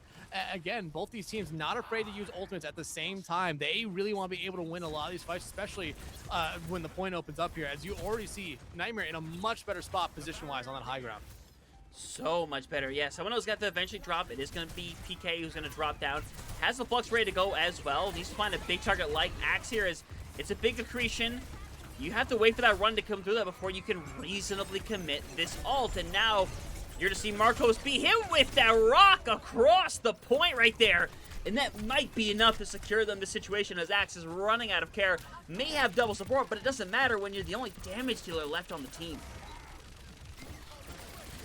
Yeah, now the beat being invested here by YB. Nightmare sees their opportunity, and they're just taking it, Hunter. They're going to be able to almost essentially give up this point to being able to get the cap here first.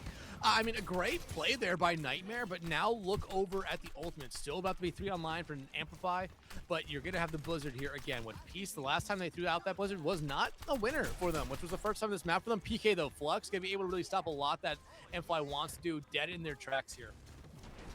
Yeah, definitively so. Now here we go. Axe going to move in. Cage fight ready to go, but is in a rough area. Is going to get frozen away for the moment as Jutsu here to 1. Flip is going to come back through, though, so it's still a winnable fight for either side. Round of Jutsu, Wavy, though, both extremely low as Bungo Chunko is currently hanging about. Flux going to be used as well.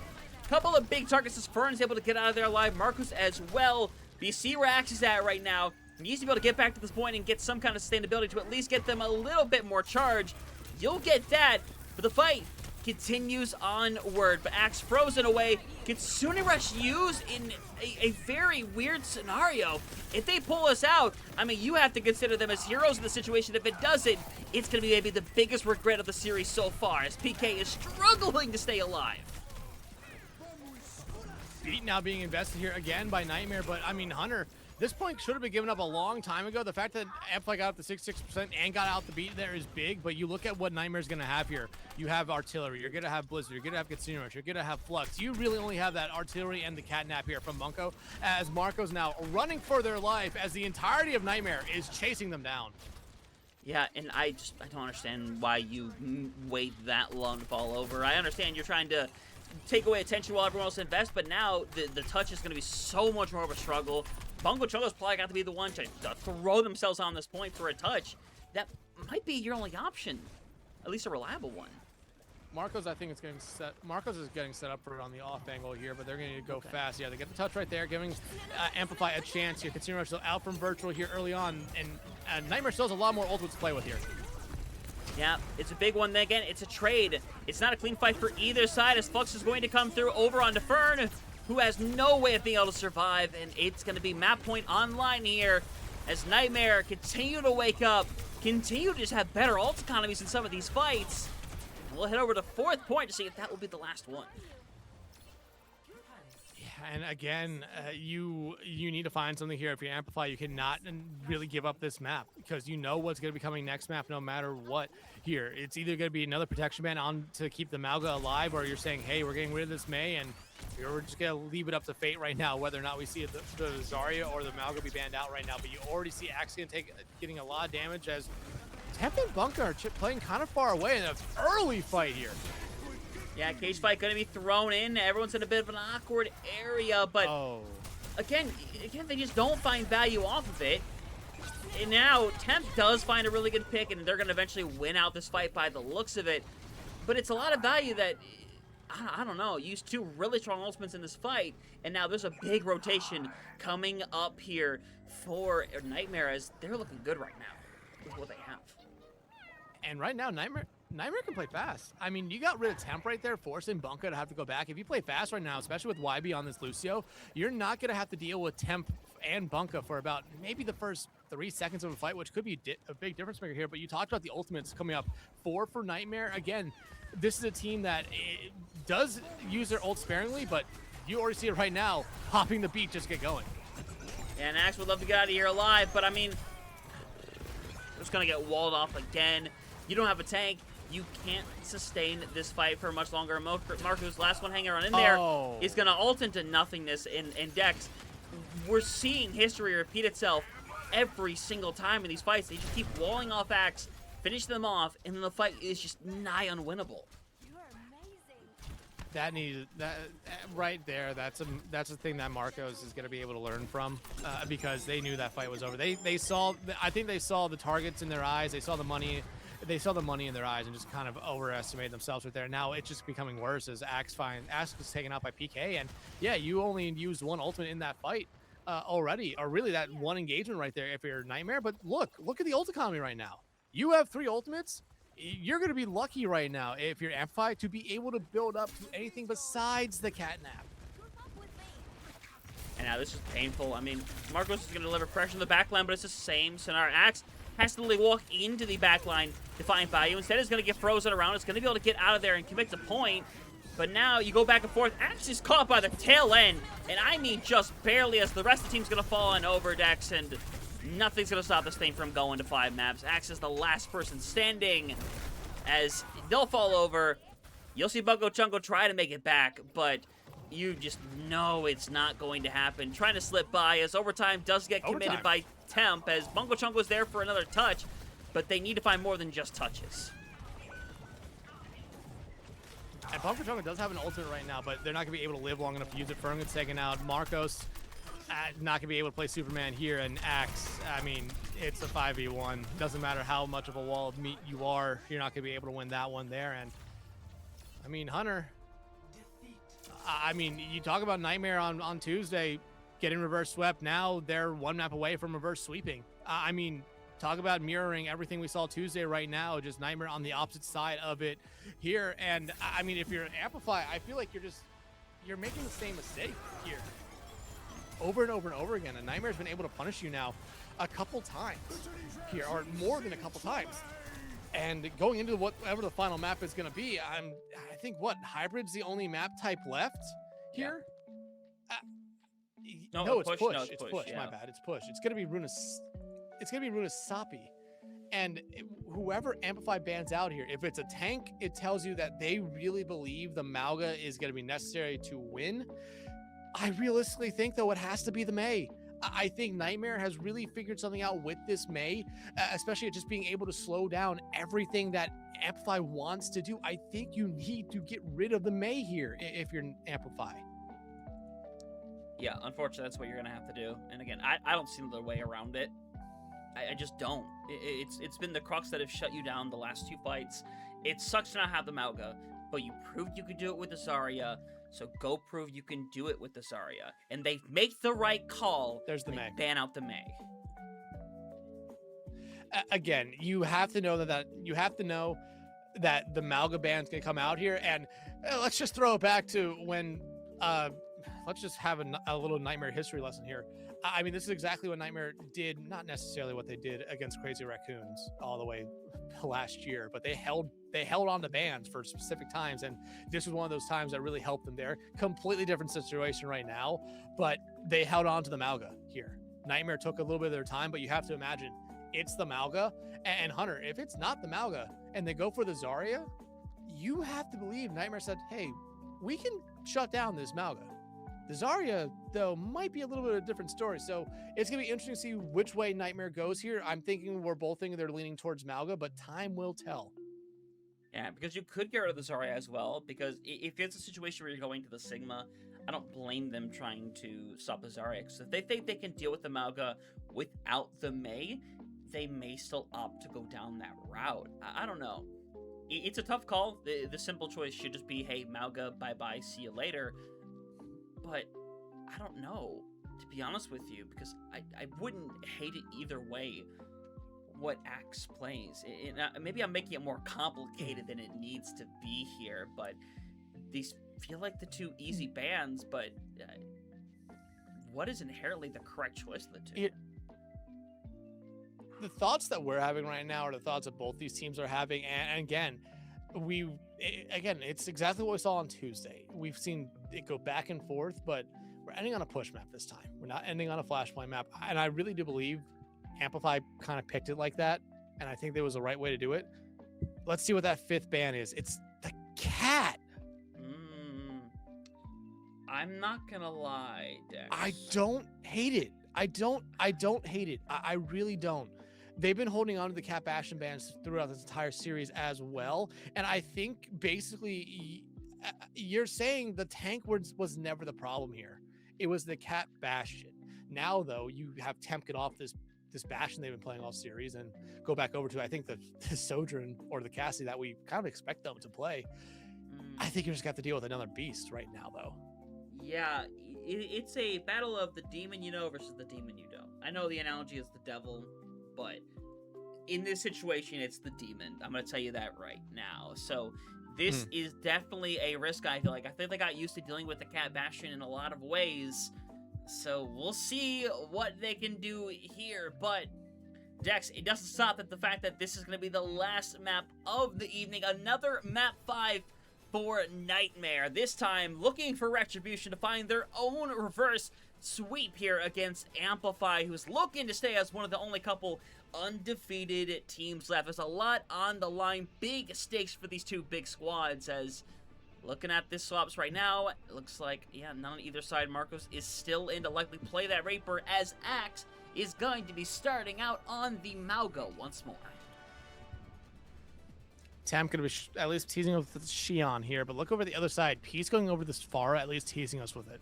I like it. I really do. Again, we talk about the Pharah being a really good poke source of damage here, and you don't necessarily know what Temp's going to play. Is it going to be the Xion? Is it going to be the Cass? Is it going to be the Soj? 3 heroes that are really going to be able to slow down that Pharah, but I think you're justifying the you're toying with the idea here of just playing the Pharah, and you are. It looks like Peace is going to stick with it. Just being able to get all that burst damage in. You look at someone like Jutsu, someone like Painkiller, being able to clean up a lot of those low damaged heroes here, but again, Temp getting off the Bastion for really the first time this series as well. They're going to have to show us what they have on the Xion.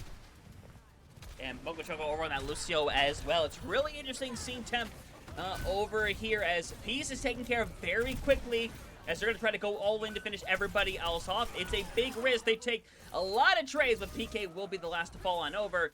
It'll be a fight win for Amplify to get things started. And honestly, pretty good fashion here, as you saw the level of aggression they were willing to take.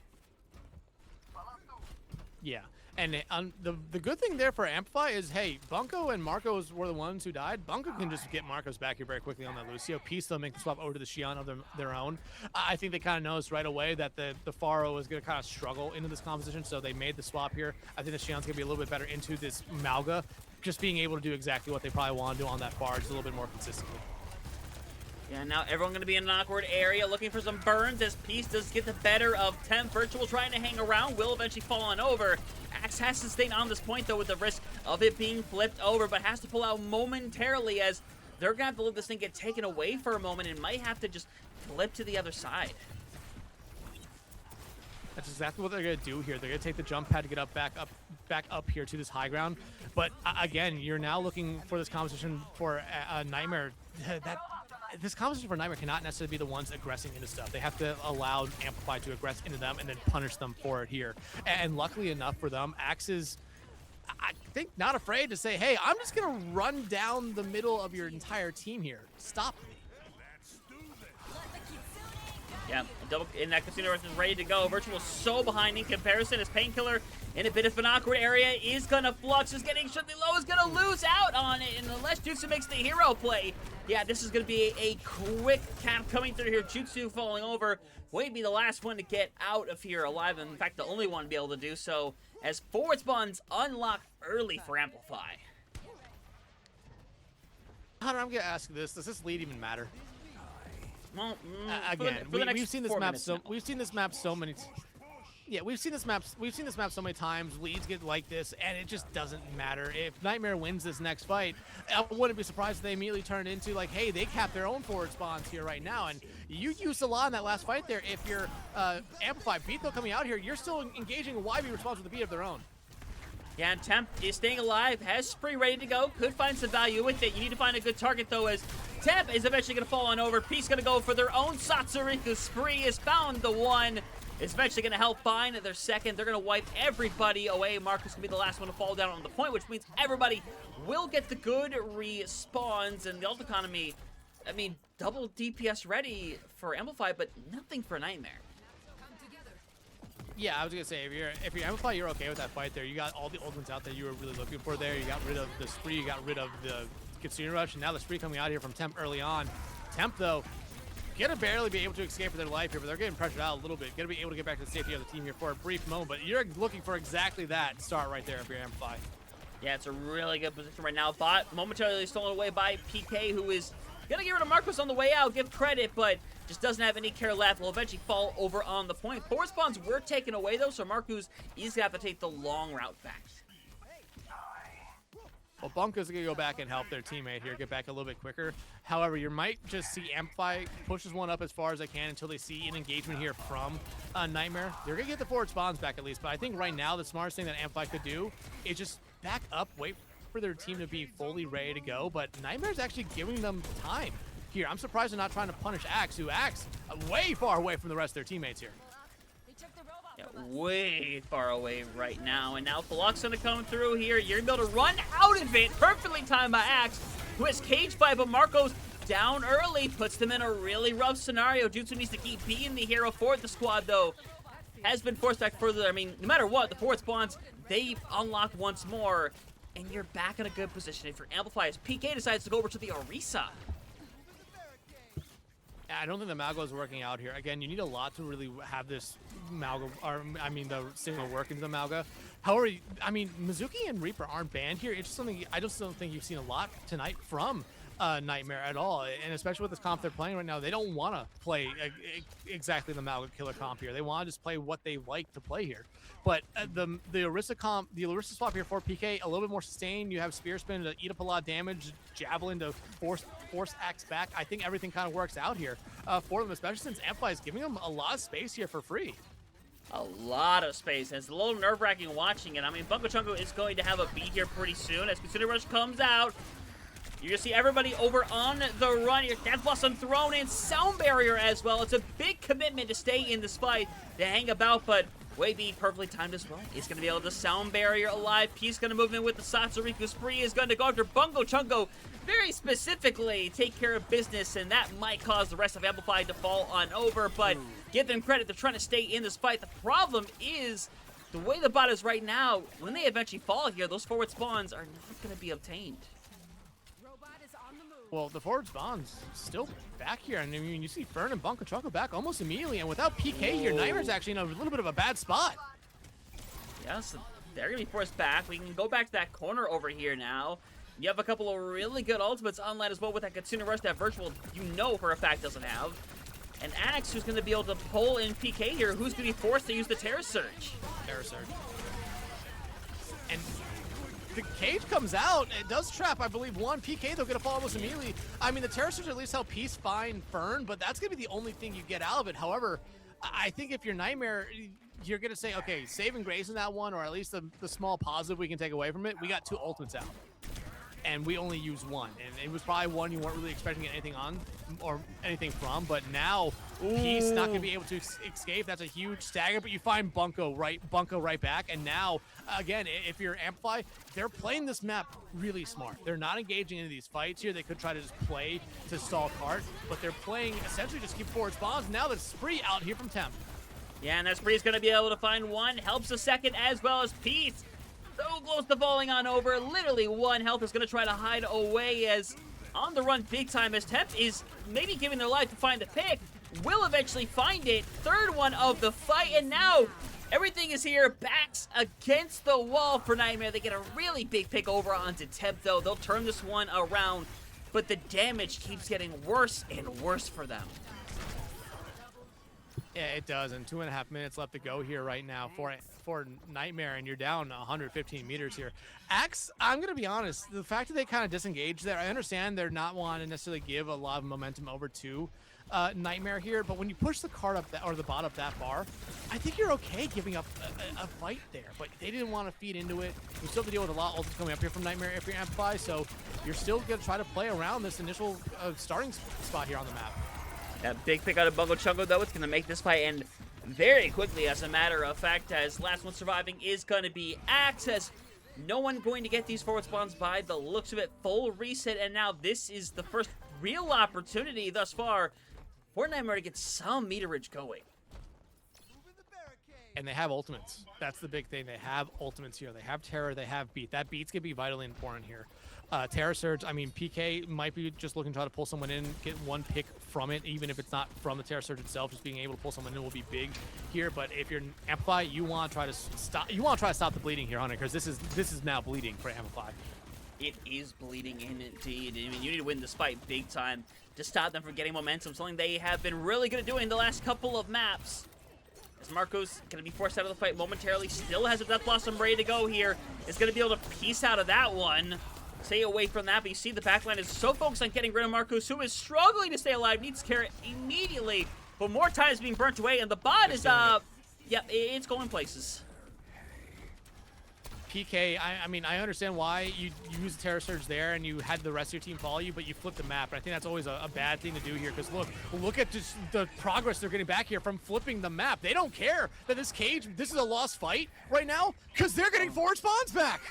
It's all the way back, and Marcos can die here, and it won't matter in the slightest. In fact, you get rid of away B2, because why not? And now, like I said, it doesn't matter. Everyone gets forward spawns anyway. You still have a really good ultimate within that Death Blossom and the Spree online as well. Axe making a swap to the Zarya. I don't know. Again, the Zarya's been a really good secondary pick here for Axe, but I think the Malga has just been a little bit too much here. But hey, if you can get up to 100 charge very quickly, PK really has nothing they can do about it. Yeah, that's it. We'll see what happens right here, though, as Funko Chunko is down early. Awkward trade, though, to have Jutsu out as well. You're starting to lose body after body if you are Amplify, so it's going to be NTMR keeping the streak alive, but now just a Terror Surge and maybe a Beat online. Marcos still has that deadly Death Blossom ready to go. Yeah, but I mean, Beat and Terror Surge, especially still having Javelin online for the other side right now for PK, that could stop that Death Blossom right in its tracks. This is a worst case scenario right now. Even though you got a couple ultimates there from NTMR, you're kind of so far away from some of your ultimates here, Hunter. You really want this map and this series to end this fight. Death Blossom out early. What? Not going to find anyone. Instead, it's Marcos who falls. This is insane, because Wavy is now going to have the B ready to go. Axe is not going to be nearly there ready for this, and now, I mean, you're starting at this point as long as you can, but now this big lead that existed before, it is starting to peter away, and you'll get a Kitsune Rush at best. Kitsune Rush, maybe Axe finds a grab here, which would be big, but you cannot afford to lose Marcos early as they got very low there. But Hunter, like I said, we've seen leads go back and forth from this map. Didn't expect to take the entire time, but now the pressure is on for Amplify, and I think if you're NTMR, you're feeling comfortable. You are. Kitsune Rush, Beat going to be used at the exact same time. Both teams going to be moving on forward. Axe needs every care in the world. Having the sound barrier might be the difference between win and loss here, but Painkiller has fallen over. And now Peace has the blade around the corner, but they don't retouch the point. Amplify. That will stop the reverse sweep, and that is another Map 5 loss under NTMR's belt. And again, Hunter, I will out myself here. I came into tonight maybe kind of thinking that this was going to be a win for NTMR. They lose a Map 5 reverse sweep on Tuesday. This is their next game back. Want to bounce back. They got off to a very slow start. And I said it coming into this night, this was going to be the litmus test for this Amplify team, the bar setter for this team. Where do they really sit now in Master Tier? Well, that bar has gone up very, very high. Very high. Beating NTMR, who I think a lot of people still look at as one of, if not the best teams here in this tier. But you lost now 2 in a row. The EXO is a team that, yeah, okay, makes a little bit sense. Amplify, though, especially considering just them being Vivacity last season and struggling at times, maybe not the team you expected to see them lose to, but Amplify, so far this season, 5-0, they are looking like a team that is the real deal here. And I think this was probably I'm forgetting the phrasing for it, but this was their shot. This was them saying, or really introducing themselves to this entire Masters tier, saying you have to watch out for us as well. And now you absolutely have to. Again, one of the only couple of teams that's still undefeated, moving up to 5-0. They are looking phenomenal, Dex. And again, we knew the squad would be good going into the season. I feel like they were going to pick up where they left off last season, but this is maybe beyond what I think some people may have believed of this squad. So now they look fantastic. There's only 2 other undefeated teams still remaining, Ex Oblivione and Himeru Fan Club, which now Tanuki Esports is now the new takeover for that. So we'll see, because and in terms of the games that are coming up tomorrow, EXO has a game against Team Missing that they feel reasonably should be able to win. But over on the side of, do they not have a game tomorrow? Maybe they don't. They do not. Amplify's next game is actually Sunday. Actually, no, it's actually next Monday. It's Monday. Here's their next week of games, Hunter. Okay. Grimoire, Extinction, and Avidity. So 3 good teams. 3 good teams. Like those, especially with how they play tonight, are winnable. They're all winnable. I think every game is not winnable for this Amplify team here. Will they go undefeated? I'm not going to go that far, but they looked really good tonight. As long as this Malga is strong, they will be fine. As long as the Zarya is strong, they will be fine. If you see either one of those 2 tanks or both those 2 tanks kind of get hit here, we might be seeing Amplify be a little bit different, but I still think you're seeing just how much we've seen this team progress since last season to this season. And again, they might end up being my favorite story of this season if they continue to play like they did here tonight. Yeah, I mean, it was maybe my favorite story from last season, and it might be my favorite this one as well. They have looked great thus far. I think under the Amplify banner, they're doing fantastic things. They do have to keep it going, though, throughout the season. Again, we've seen teams get off to really good starts, not have good finishes. We've also seen the vice versa of that effect in the past as well. So, hey, unfortunately, all we can do is really wait and see on that one. But I'm happy to see how it keeps developing, because we have some action going on tomorrow night. But Dex, it's our typical doubleheader on Fridays. We're going to South America to start. We got Elemental Ice taking on Elements Academy. That'll be a lot of fun. It's going to be followed up by what should be a really entertaining game between Avidity and Leica. 2 teams I think that are performing really good, but again, a big test for both these squads. I think especially for Avidity, who I think is still trying to prove that they are in that big conversation when, hey, it's a very well-built team that needs a big win like this under their belt. Yeah, and I will say this for Nightmare, they're going to bounce back. They are going to bounce back. Their next 3 games are Vivacity, Mouse 5, and the Fallen. So that should be 3 really bounce-backable games for them there. If they take a loss to any one of those teams, there might be some questions that get asked about Nightmare. But still, very early on in the season, Nightmare, now 6 games into their season here. So they're already a third of the way done. Amplify, now a third of the way through their season. Both these teams, I think, have to be Amplify has to be ecstatic with how their first 5 games went, the first third of their season went. Nightmare, on the other hand, might be a little disappointed, especially with how the last 2 have gone, but I still think they have a lot ahead of them. Yeah, again, they've had some really tough games early on still. They're in, I would say, good position for being, 4-2 with who they have faced. So they'll bounce back. We'll see what they're able to do. I'm excited to see how they keep developing, and hopefully, again, put the gas back on. Again, we saw how good they can play in these maps that they've won, so we'll simply have to see where it goes from there. We are going to close things out here, however, and despite as late as it is, despite this went to 5, there's still a game going on, Dex. Normal just took Kings Row away from Extinction to push it to a map 5. It's not a game I expected to go 5, but we'll send y'all over to Hyper and check out that game, but... Oh boy. Are you watching the Hyper stream right now? No, I'm just taking a quick look at our predictions. They're not good. Normal might be pissed. Yeah, we did like all. No, Normal might be angry. No one picked Normal. All 7 people picked Extinction. God. Yeah, I would just recommend looking at Hyper's thing, because honestly, I might have to do this down the line. That's so funny. If I ever do a solo cast, I need to do that. Anyway, you'll see it soon. And hey, all of you are going to see it soon as well. We'll send you all over to Hyper for that Map 5 game. It's going to be a lot of fun. So everybody, have a good night. We'll see you tomorrow for some more Faceit League action. Take care, y'all. All right, welcome everyone to the first episode of One More Round, the show where I ask people if they want to play one round of Overwatch. Well, I ask them a round of questions. My first guest is J-Man, DPS player from Grimoire. J-Man, thank you so much for joining me, man. This is, honestly, I'm going to say this. You have been one of my favorite players to watch ever since I started covering Faceit. Wow. I'm so happy you are my first person to really do this. Well, thank you for having me. I'm really glad to be here. Yeah.